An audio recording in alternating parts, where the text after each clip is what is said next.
Before we go to our text this morning, I'd like to read an encouragement for each one of us. Encouragement at the same time, an invitation from Hebrews chapter 6, verse 12. Hebrews chapter 6, 9 to 12, actually. Dear friends, diretso na. So we are confident that you are meant for better things. Can we receive that as also for us, not just for the audience of the letter? We are confident that we are meant for better things. Amen? Things that come with salvation. For God is not unjust. He will not forget how hard you have worked for Him and how you have shown your love to Him by caring for other believers as you still do. Our great desire is that you will keep on loving others as long as life lasts, in order to make certain that what you hope for will come true. Then you will not become spiritually dull and indifferent. Instead, you will follow the example of those who are going to inherit God's promises because of their faith and endurance. God does not want us to be spiritually dull. Amen? Kanina, while listening to our brother, talagang ganun. Maraming challenges because God wants us to be very vigilant always, to be alert, so that we will not just be relaxing because we have an enemy. A spiritual enemy is, he does not rest. 24/7 na active si Satan. Hindi ito para takutin tayo, no? Kundi to remind us that we are warriors in the Lord. But at the same time, there are broken things around us, broken walls. That brings us to our message today, that God has called us to be part of what He is doing in rebuilding lives. Amen? Amen ba? So we will not, this is not, I hope this will not last until the afternoon. Because this is a journey through the book of Nehemiah. But we will be, actually, if you remember, when we were first starting as a church, this is one of the series that we went through. In 52 days, Nehemiah was able to rebuild the broken wall of Jerusalem. Amen. Now,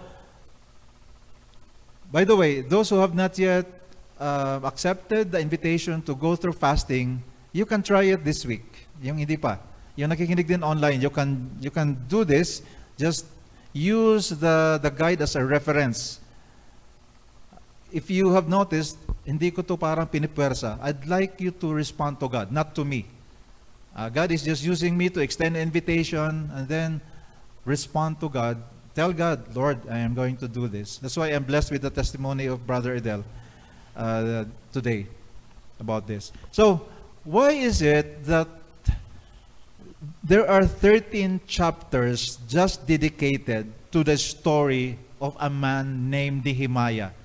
Bakit kaya, no? Bakit kaya ang Holy Spirit hinayaan na ganong kahaba na kwento tungkol sa buhay ni Nehemiah? Nehemiah who rallied God's people to rebuild the broken walls of Jerusalem. Bakit kaya? In the Old Testament, the walls around a city, especially in Jerusalem, signified identity and security. A city without walls during those times was vulnerable to the advances and attacks of the enemy.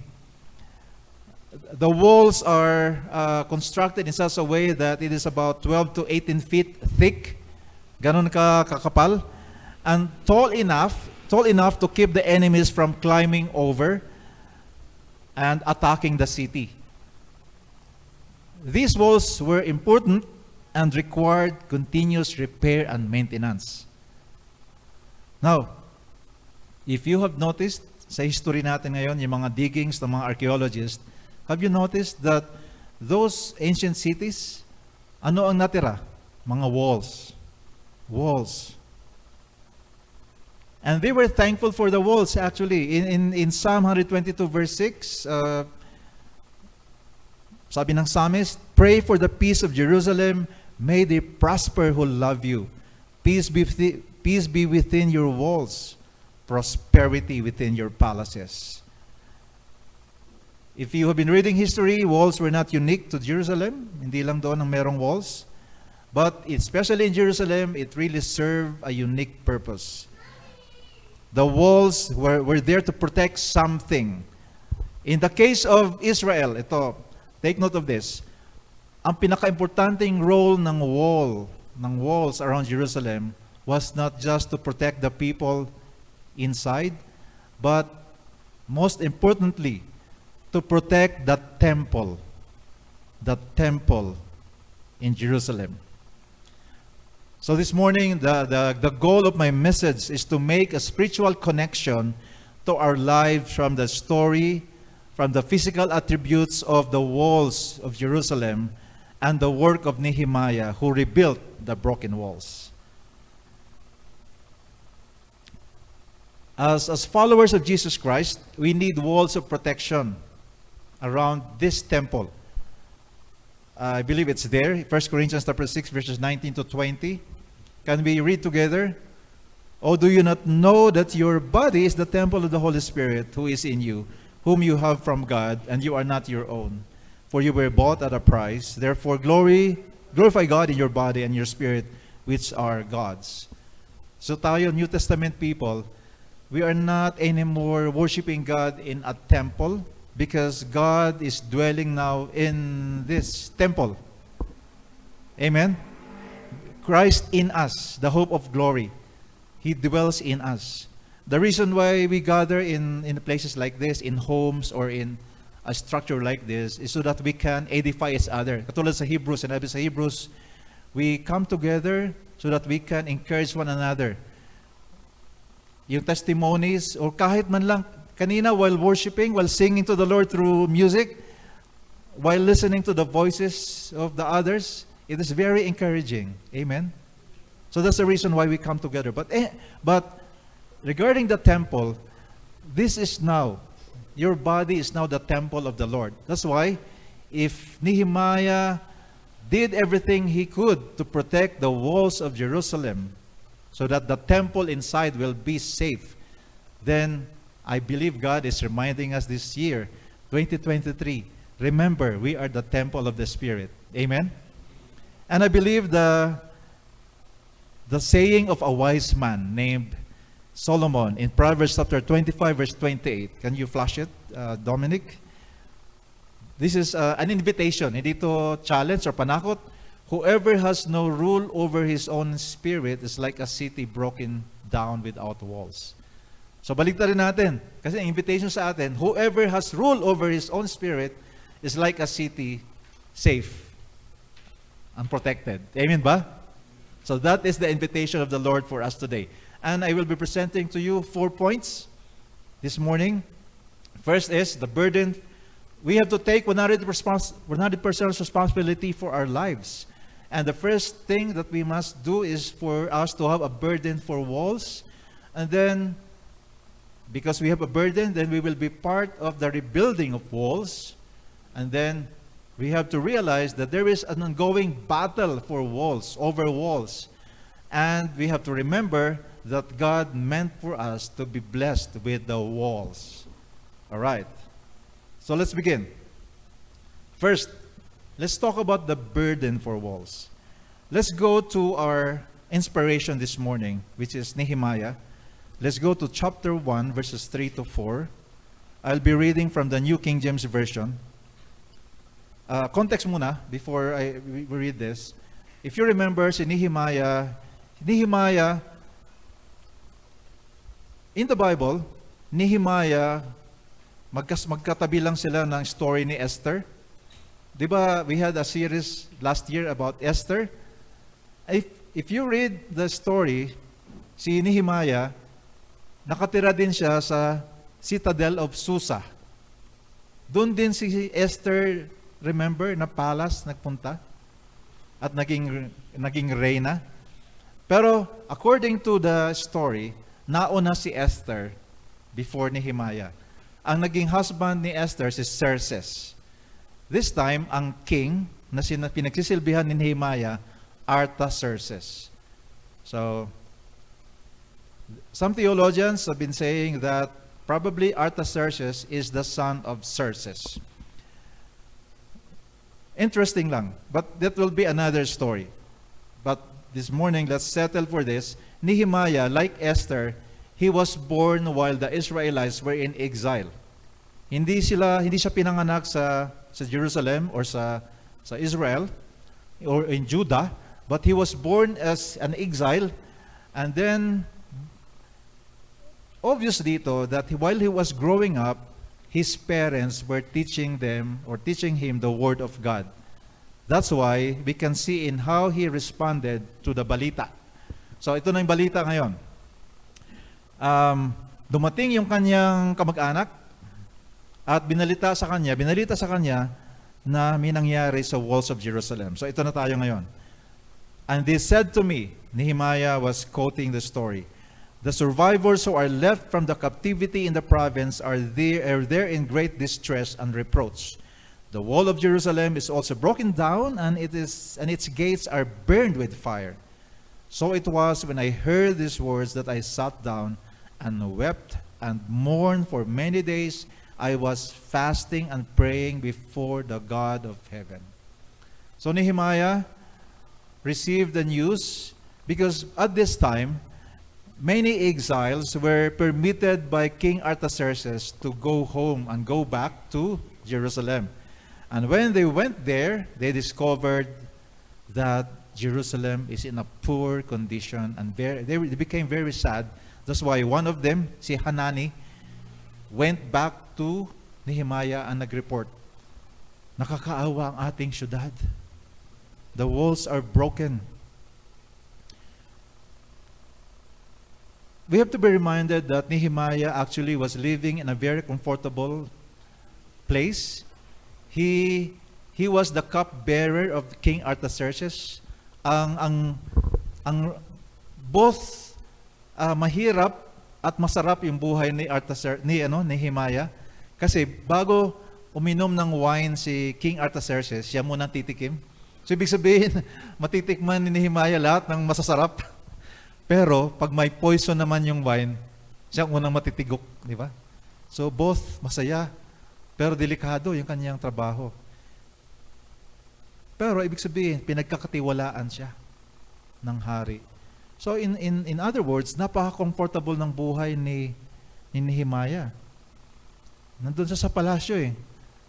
So that reminds us lang, tayong mga Christians kung minsan, na pwedeng ma-detach tayo sa what is really happening in our surroundings, in the city. Kasi, okay naman ako, naki-Lord na ako, ang sarap ng fellowship sa life journey. Pero, pag dumating yung balita, like Nehemiah, the walls are broken. Nehemiah responded with mourning, prayer, fasting. In the story, actually, it took some months before Nehemiah did something. He went into prayer and fasting. He was making sure that he is listening and hearing from the Lord right. That's why I have invited us to go through fasting. And actually, akala ko yung mga young people, magdatingan pa lang bukas at sa week na to, pero na-surprise ako kahapon ng gabi, nandito na pala sila. So anyway, walang aksidente kay Lord. So let us continue extending our immersion in God's Word and in prayer, so that on next Sunday, after the service, we can have our general fellowship and meeting here. Because we have been listening to the Lord, I believe God can give us better clarity how to go on and obey Him as a church, and also as families. So, going back to Nehemiah, fasting, praying.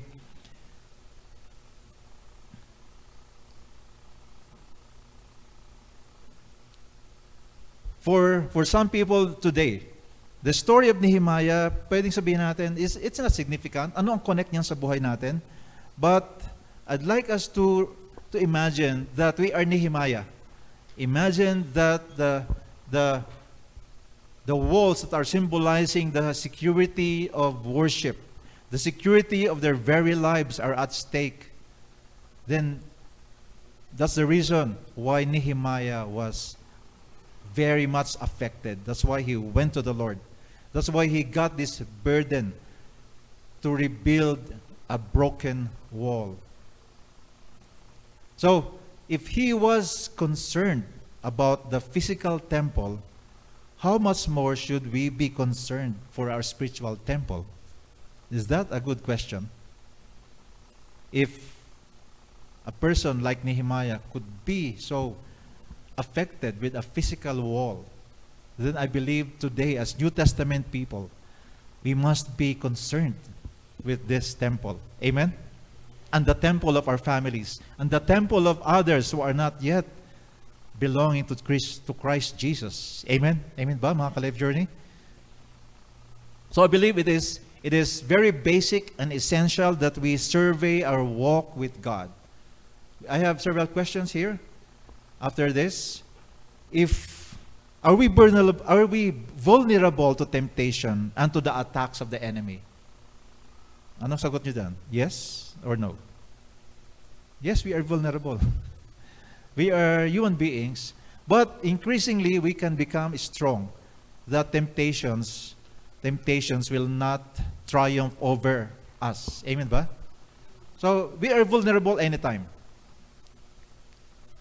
Lahat tayo kung magte-testify dito, katulad sinabi ng ating brother, we can be vulnerable at any time because of our being a human being. We are frail and we are weak. That's why the more that we journey with God, the more that we realize, I need God. I need God. I need Jesus. Are there weak spots where we could not defend a spiritual attack?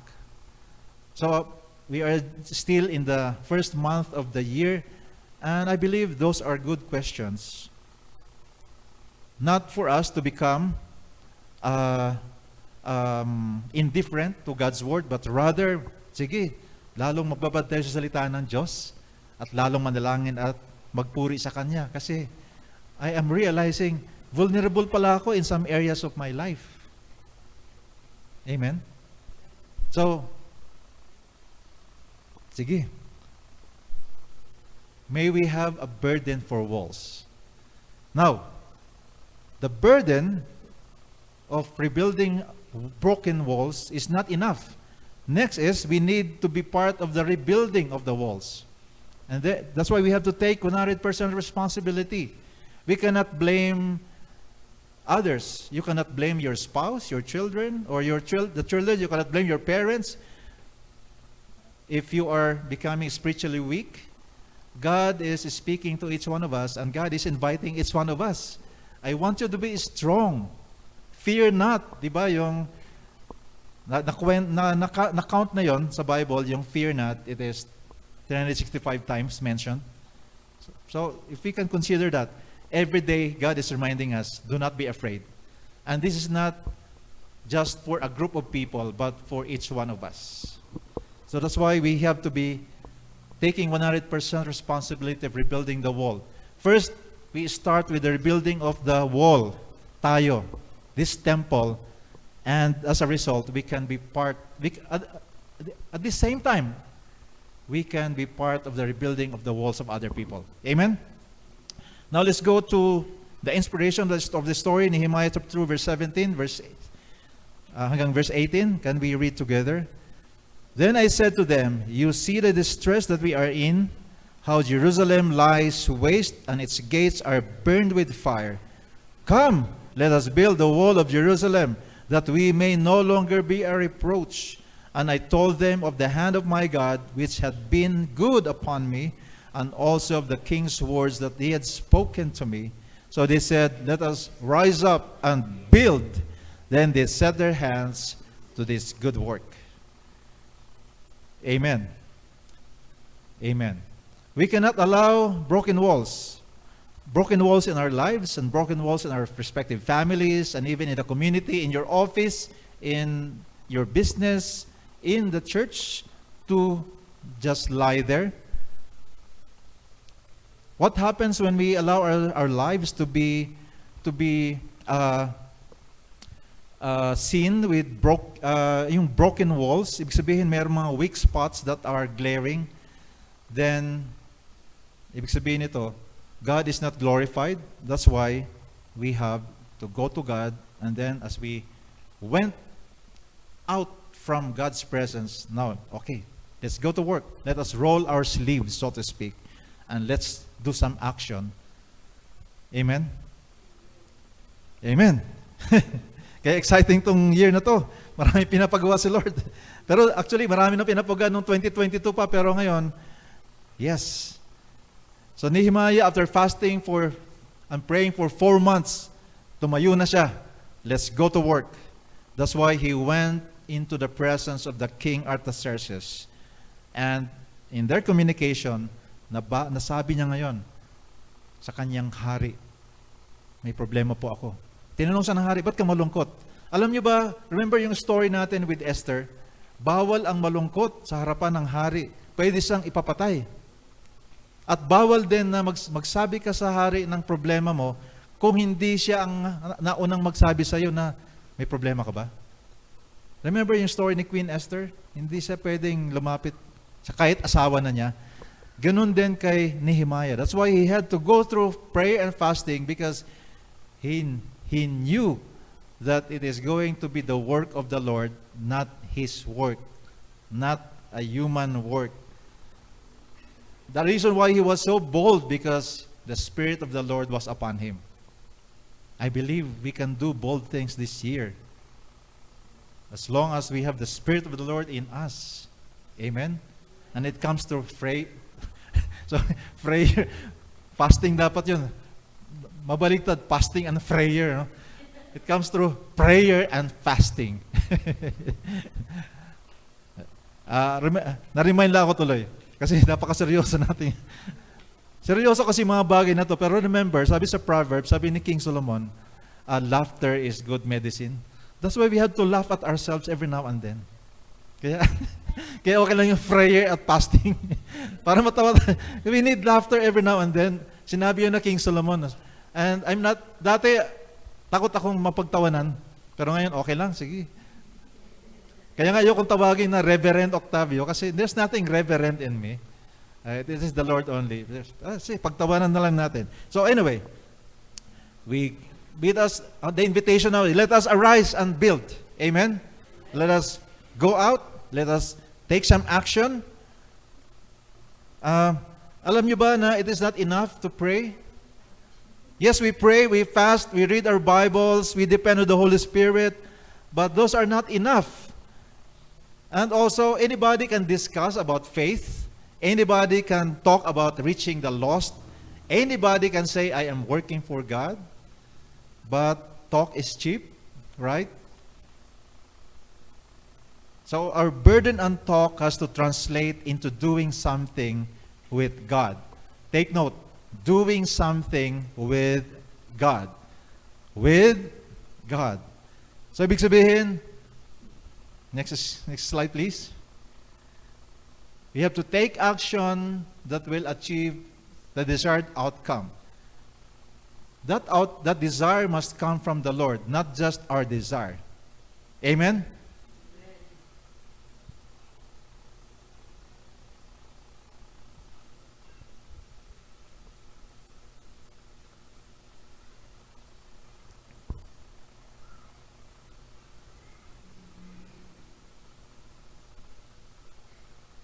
Ay, mag-play. Yeah. Play yan.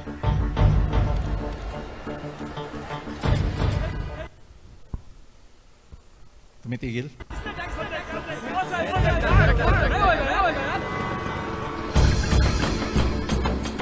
Sir आपके लिए उस पार कार का गाना नहीं है ये चल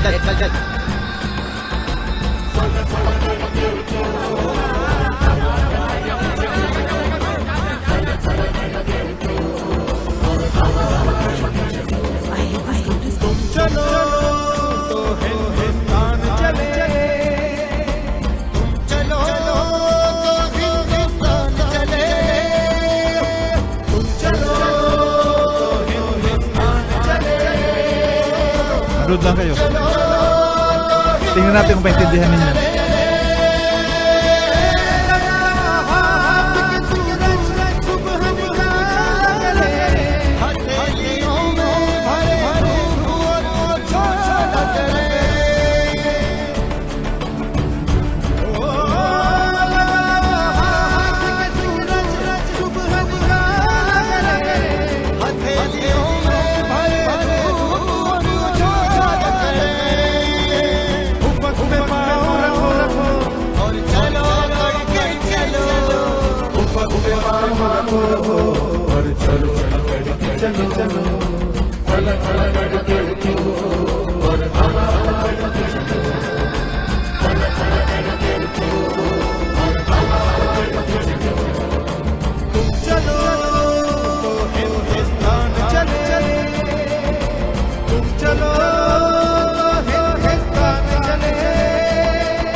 Okay, got it?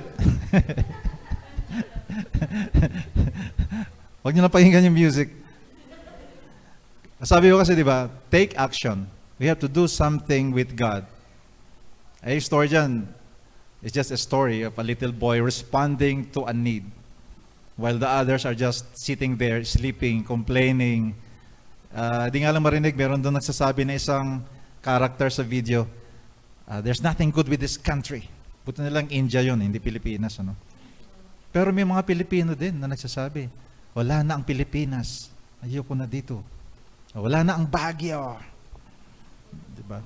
So instead of complaining, we have to do something with God. Amen?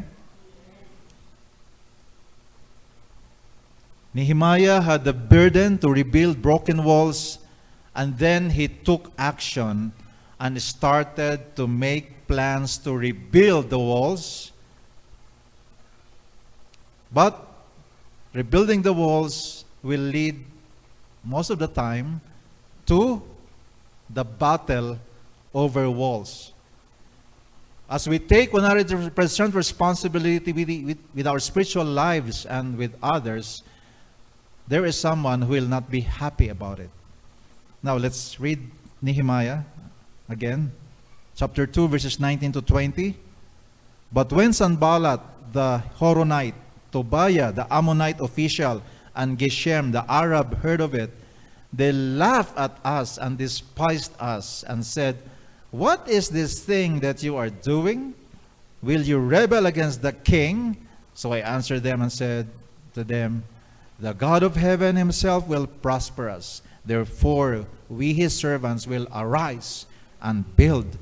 But you have no heritage or right or memorial in Jerusalem." The presence of Nehemiah in Jerusalem, because the king allowed him to go there personally, it has caused problems for the enemies of Judah. As he began his plans to rebuild the walls, we read of the three people, si Sanballat, si Tobiah, si Geshem. Ganoon din sa buhay natin. Hindi lahat masaya pag tayo ay nag-decide na maging God-centered at maka-Diyos. Ganoon ako nung araw eh. Nung si Pastor Carlos, di na sumasama sa inuman namin doon sa Manila. Galit na ako sa kanya eh. Hindi ako masaya na siya ay naging maka-Diyos na.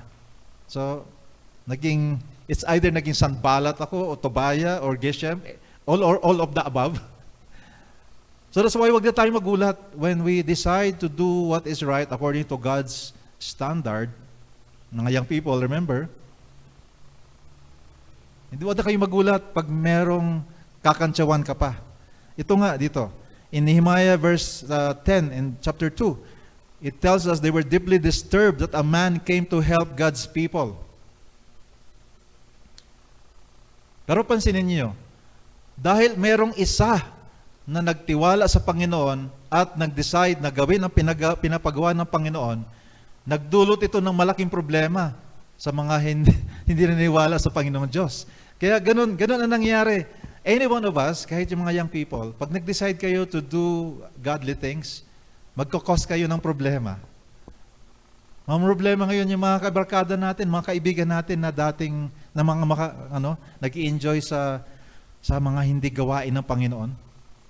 Tama ba yun? Tama, no? Nakarelate ba kayo dyan? Kasi ako, relate ako dyan nung araw eh. Inis na inis ako kasi ba't sila di ko nakasama? So, this is not for us to be afraid, but to remember that when you come to think of it, mag-isa lang ako pero parang pinagsama-sama na sila. Ibig sabihin, you are really causing something, a ripple is happening. I remember yung mga apostles sa Book of Acts, ang description sa kanila ng mga Romans, sabi nila, nag-report sila sa pinaka-leader nila. Boss, nandito na yung mga tao that have turned the world upside down. Ganun ang buhay Kristiyano. We turn the world upside down. Kasi dito, nasanayan na yung buhay na worldly, but when a man of God, like any one of us, would come around and begin to stand and raise the banner of Christ, then nagkahagulo na. Kaya huwag kayong matakot. Nagkahagulo pero God is with you. God is with you. Dito si Nehemiah, he was surrounded by many people as led by these three men. Si Sanballat, he led the people to the north of Jerusalem. Si Tobiah, he was leading the people to the east of Jerusalem. And Geshur was leading the people to the south of Jerusalem. Yung west lang ang walang kalaban. Pero actually, it seems that Nehemiah is surrounded by the enemy at all sides. At first, hindi sila masyadong na-disturb. Nakita nila na nag-start na mag-rebuilding ng wall si Nehemiah. But when these three guys saw that Nehemiah was really serious and they were protecting the walls, then nagkaroon na sila ng matinding problema. And they decided to take action. And they decided to intimidate, to question Nehemiah, and they started mocking them. Ganito rin sa atin. The enemy of our soul has a problem when we get serious about our walk with God. Pag sinabi kong enemy, sa Satan yon. Kaya pag nakarinig kayo ng mga mockery or pangkukutya mula sa mga kakilala, mga classmates, katrabaho, huwag natin silang tingnan as the enemy. But the real enemy is Satan. So ito yung mangyayari din sa atin. People would begin to question us, bakit mo ginagawa yan? Bakit ka ano? And then, they try to intimidate and then mock us. Unfortunately, sa US, parang ang mga Christians ngayon doon, they are now on the defensive side, na kailangan i-explain pa nila bakit kailangan ang prayer. I pray that in the Philippines, it will not happen, that we will not copy what's happening in the US. Unfortunately, that's what's happening in general. Kaya pinagbawal na prayer sa public schools. So, we can learn from Nehemiah. He did not retreat at the attempts of these three guys to stop him.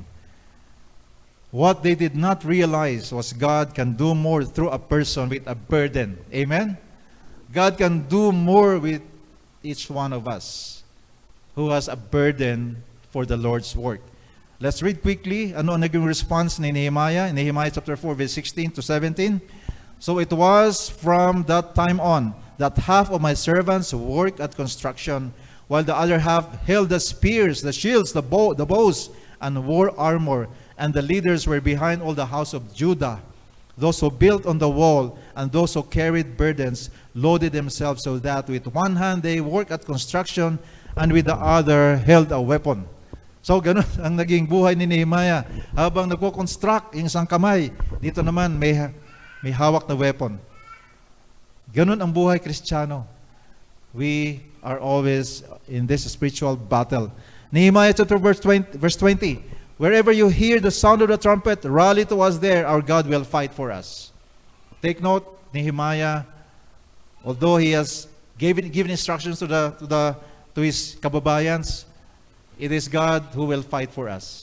So mga ka-life journey, people would grow weary. When we decide to do what is right, sometimes it's very tiring. Kasi lahat na lang sila, ginagawa yung kunong uso, ginagawa nila what is pleasing to their eyes. Pero tayo, we do what is right. Pero mukhang nakakapagod na gumawa ng tama.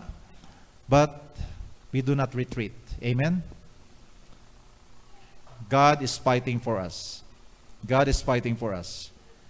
Nehemiah did not deny that a battle could start, but he equipped them to do the work. So mga ka-Life Journey, ganun tayo. Ano ang sword natin? The sword of God. Amen? The Word of God. We carry the Word of God. Kanina, I had a wonderful fellowship with the young people.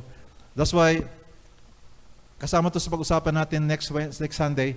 Pero ngayon pa lang, bago kasi mag-end of year, we have already talked about having this Bible study. That's why I realized I have been praying for this since 2020 pa.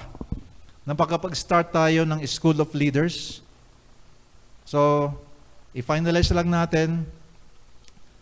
Pero we have been praying for this, that here in this church, we can start the School of Leaders.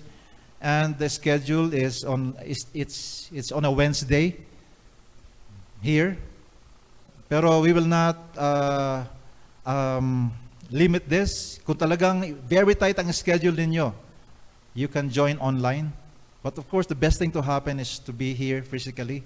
So we have to equip ourselves with the Word of God so that anytime that the enemy will come attacking us, intimidating us, ano ang ating panlaban? The Word of God. Amen. So we must not quit. Amen. We have a burden, we take action, and there is a battle going on, but the battle is won because our God is fighting for us. And so with that, we will discover that the blessings, that the wall has blessings for us. Amen. So that is the fourth thing that we are going through this morning. Let's go to Nehemiah chapter 6, verse 15 to 16. So the wall was finished on the 25th day of Elul in 52 days. Elul is a Hebrew month. 52 days na-reconstruct yung wall. And it happened when all our enemies heard of it, and all the nations around us saw these things, that they were very disheartened in their own eyes. For they perceived that this work was done by our God. So as you can see here clearly, when Nehemiah decided to go ahead and do what the Lord wants him to do, the enemy was still there. Sanballat, Tobiah, Gestur was there. But they soon realized that the work is from the Lord. So ganun din ang nangyayari sa atin. Lahat tayo dito meron ng kanya-kanyang mga stories of victory and overcoming because God has been faithful to us, and then we see that the enemy cannot do anything about it. Wala siyang magawa kasi galing kay Lord yung ginagawa natin. Amen? Nehemiah chapter 8 verse 5 to 6. And Ezra opened the book in the sight of all people, all the people, for he was standing above all the people. And when he opened it, all the people stood up, and Ezra blessed the Lord, the great God. Then all the people answered, Amen, Amen, while lifting up their hands, and they bowed their heads and worshiped the Lord with their faces to the ground. So Sanballat, Tobiah, and Gestur could not stop Nehemiah, but it did not. They tried, but it did not work. God protected and helped the men of Judah, led by Nehemiah, to rebuild the broken walls. In 52 days, the walls were finished, and the gates were hung, and Jerusalem was safe. Life Journey family, the walls were more than a physical protection. They also provided a spiritual blessings.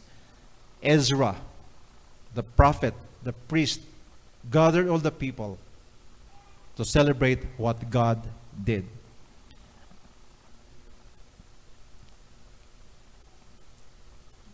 I just have to say this because part of the story of Nehemiah is also written in the book of Ezra.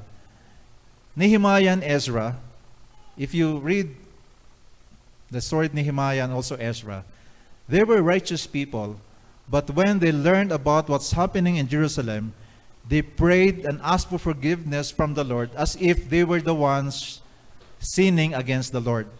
So tayo din. Si Ezra, ang pag binasa niyo yung prayer ni Ezra, it's very powerful. Ezra did not do anything against the Lord, but when he prayed, sabi niya, Lord, nakakahiya na ang ginagawa namin. Hanggang liig na ang aming kasalanan. Ezra prayed, interceded for his people. Instead of saying, pambihira naman itong mga kababayan ko, wala kayong kwenta, nadadamay kami dahil sa inyo. Ang ginawa ni Ezra, he knelt down and prayed, Lord, forgive us. Hanggang dito na ang aming kasalanan. I'm just reminding us that it is our opportunity as God's people to intercede and pray in behalf of the people around us, here in this church and outside the church. Instead of ilaglag natin sila, instead na ilaglag, itaas natin sila sa panalangin. Amen? Amen. Amen. Amen. They confess their sins before God as if it was also their sins. They confess the sins of the people as if they sinned also. That's taking 100% responsibility. If we really love our respective families, then we pray in behalf of our families. If we love our city, then we pray for our city. Lord, forgive our city because it doesn't know what it is doing. Forgive our nation, Lord God, because the Filipino nation doesn't know what they're doing. So, ang nangyari dito, when we do that, we are part of the rebuilding of the wall, and then the result is revival. Revival. Revival. That's why I appreciate mga taga-Life Journey. You have been part of what is happening here, and I believe God is doing more. That's why I'd like to appreciate yung Life Journey sa Lawang, yung hindi pa na-mention na namin sa inyo ni Flora ito. They were starting as a house church. Actually, parang tayo rin, parang kami ni Flora, they were released from another church and then they decided to ask God, Lord, anong gagawin namin? And then Pastor Christine Naripe began to ask me, help us pray also, anong direction ng Lord. And then, as we continue to pray and pray, di ko sila pinilit, di rin sila namilit na maging part ng Life Journey. I want to make sure that we are all hearing from the Lord. And then, they realize that they want to become part of our family. And a relationship that is brothers. Parang tayo, mas kuya tayo or ate sa kanila. Hindi mother and daughter or father and son. Ganun, brothers tayo sa kanila. So that's why we have now a Life Journey Church in our place in Lawang. Palapakan natin sa Lord. Amen. It's not a human activity. I believe God has.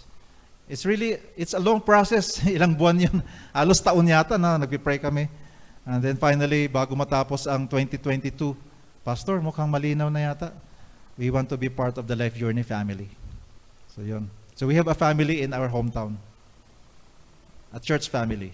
Amen. Life Journey family in Lawang. Hello. So, sometimes gusto nating ipilit ang revival, pero si Lord talaga ang nag-i-schedule ng revival. Amen?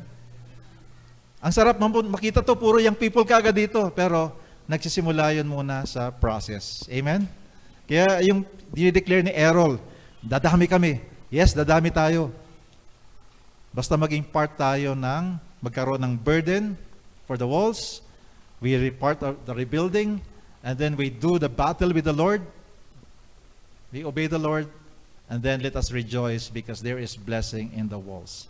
So, as we close now, walls are very important with God. I'm glad that we are reminded this morning. We live in a day where broken walls are around us. So God's people must rebuild. We must be part of this broken down walls in our walk with God.